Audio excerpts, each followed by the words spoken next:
Ciao bedazzi e ciao a tutti gli amici di Sicilian Food Culture. Oggi andiamo a fare delle busiate col pesto alla trapanese. Ma non facciamo le busiate qualunque, facciamo le busiate gentilmente offerte da Papa Vince.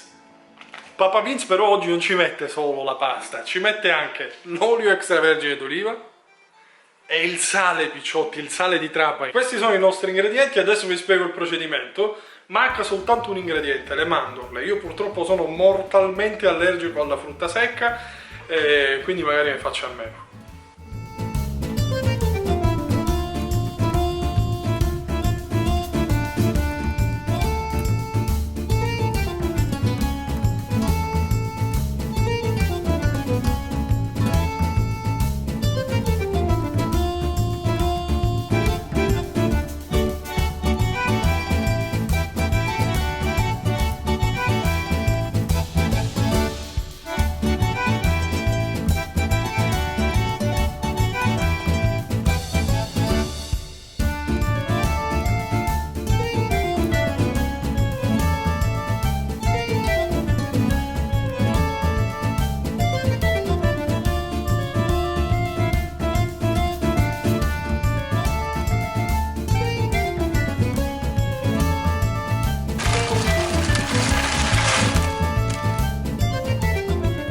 Allora, le busiate stanno bollendo, gli diamo 9 minuti, massimo 9 minuti, non di più, le vogliamo belle al dente. Il nostro pesto è pronto, ho fatto vedere un po' il procedimento, eccolo qui, sta riposando.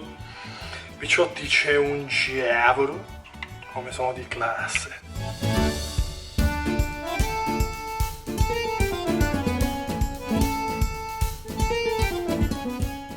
E la pasta è pronta, eccola qui, busiate buonissime.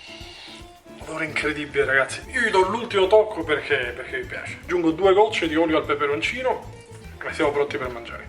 Proviamo.